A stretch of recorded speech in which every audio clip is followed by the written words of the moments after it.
females, because amongst the mosquitoes, only the females are blood feeders. They need really rich um, blood meals so their eggs can develop. So usually the males are pollinators, and it's the females that are the blood feeders. Just real quick, we'll just go over the life cycle, and then I might stop this video just to see if it's recording, because I'm never sure if it's recording or not.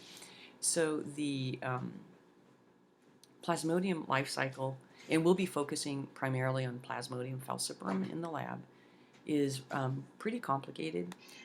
There's asexual reproduction of Plasmodium in mosquitoes, and then asexual reproduction in humans, which means that officially mosquitoes are the definitive hosts and humans would be the intermediate hosts. But we'll start out with an infected female Anopheles mosquito. When she bites us, she injects a form. There's many different stages of the Plasmodium. We don't need to worry about those.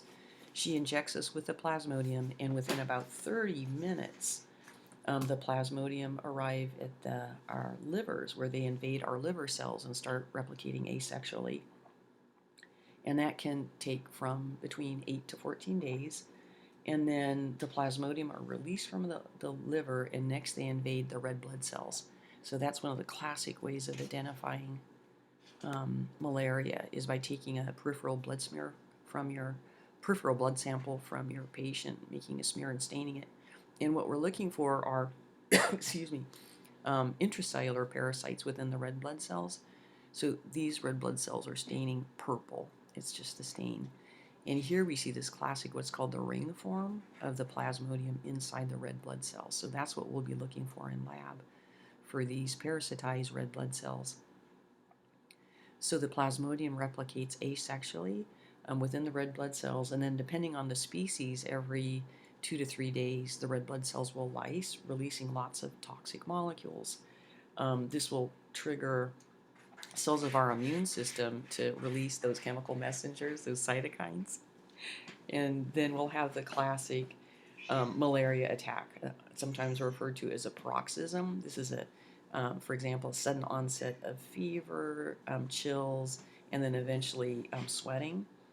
Some people have, well, and this does sound like flu-like symptoms. In one of the more severe forms of malaria, you might actually have hypotension.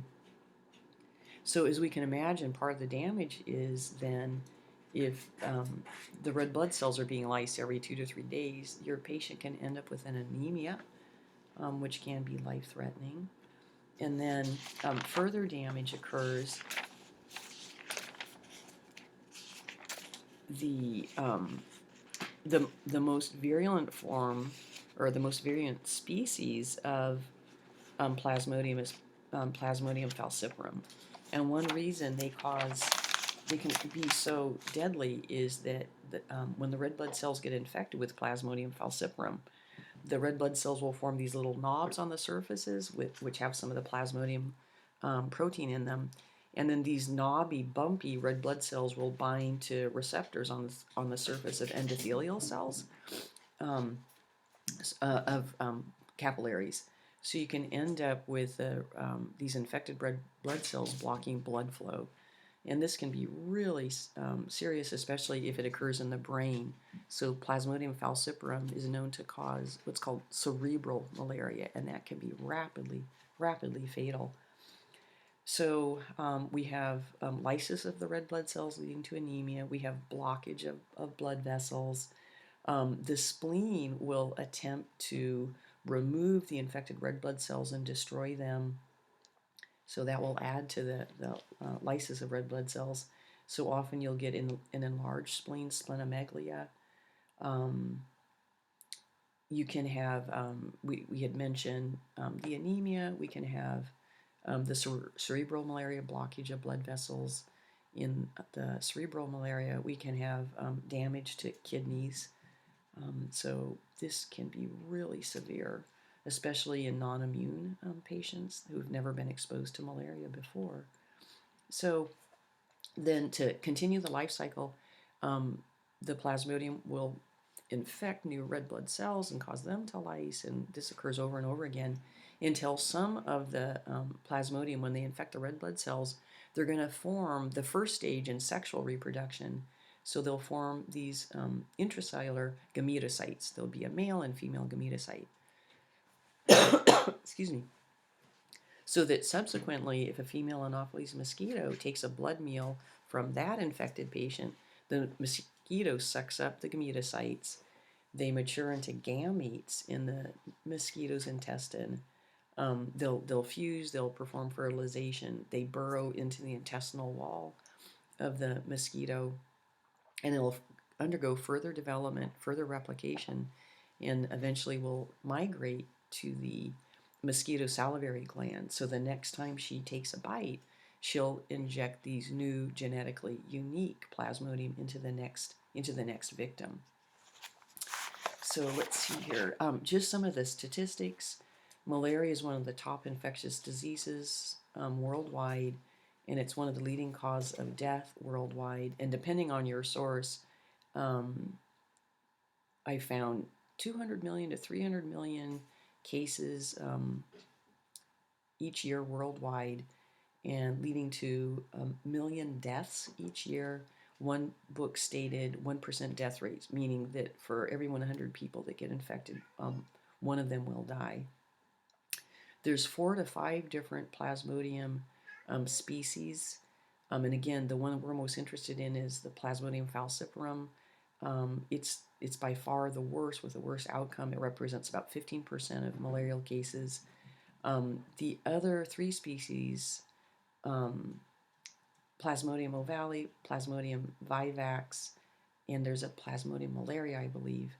The Plasmodium vivax represents perhaps 80% of malaria cases. These are just little tidbits here.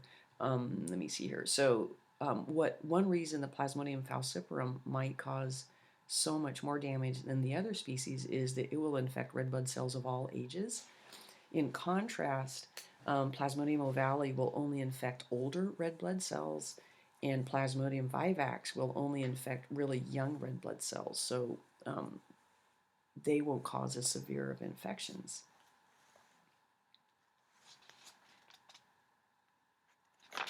Okay, so just checking my notes here. Let's see, we've talked about some of the pathology. And so just some more little factoids on Plasmodium falciparum. So as we mentioned, it's most severe. It causes infections of red blood cells of all ages.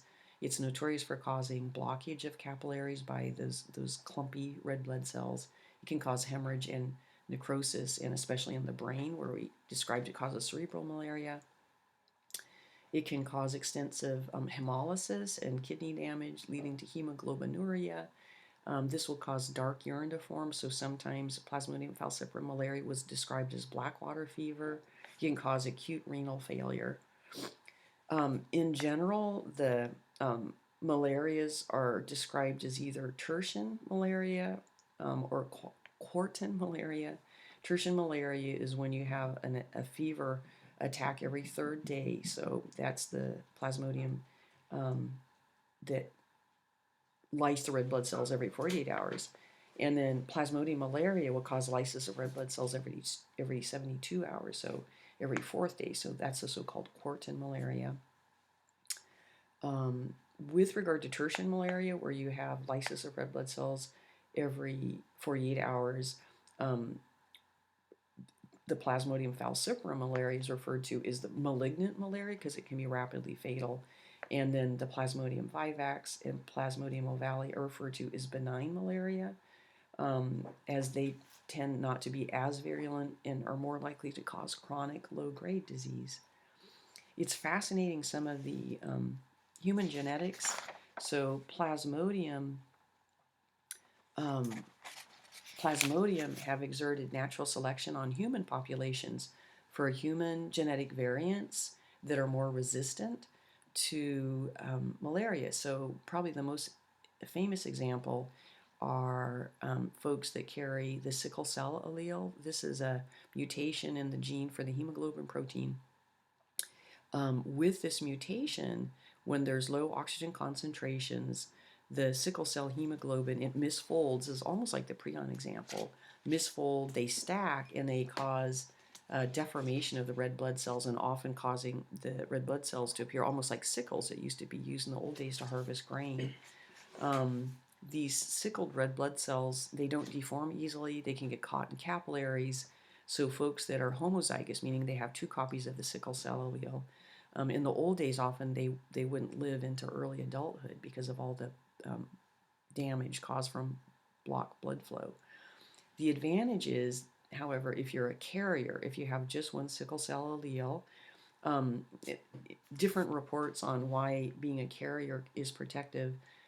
So apparently, in the sickle cell red blood cells, one microbook said there's lower ATPase activity, and so those sickle cell red blood cells can't support the growth of Plasmodium, especially falciparum, under low oxygen concentrations.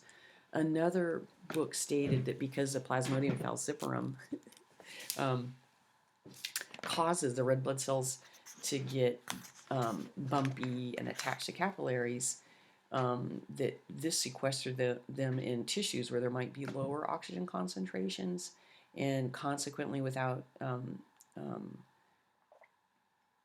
the lower oxygen concentration, again, the red blood cells can't support the good growth of the Plasmodium. Another genetic mutation that helps protect folks against Plasmodium vivax is another mutation in a red blood cell surface antigen called the Duffy code antigen. So folks that are negative for that antigen, they're resistant to Plasmodium vivax infections.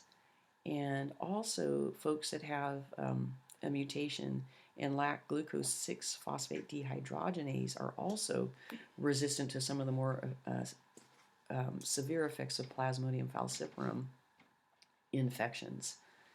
All right. So let's see here. With regard to transmission, as we mentioned, it could be through the bite of an infected mosquito. That's our other cat meowing. Sadly, we can have transplacental transfer. If mom's infected, the parasite can cross the placenta and infect the baby. We can have infusions through contaminated blood, and also through blood-contaminated IV needles. With regard to immunity, it's possible both humoral and cell-mediated immunity are involved. So people don't become perfectly immune, but certainly as they develop an immune response, the severity of the infection can be decreased. So people living in malaria endemic regions, if they survive childhood, right, they might have low-grade malaria, but not have the maybe as high of death rates as, say, somebody who's maybe a traveler that's just come into the area. A non-immune visitor potentially could have rapidly fatal Plasmodium falciparum infections. In endemic areas where people have developed some immunity, they'll have a low-grade parasitemia, so maybe not always feeling 100%, but maybe hopefully still functional. And this term of having this low-grade parasitemia, kind of a low-grade symptoms, is called premonition, which is a new word for me. Unfortunately, Plasmodium can undergo antigenic variation as a way to evade the immune system. So this is one reason why it's so hard to develop a vaccine, is that they're antigenically so variable and can switch their surface antigens.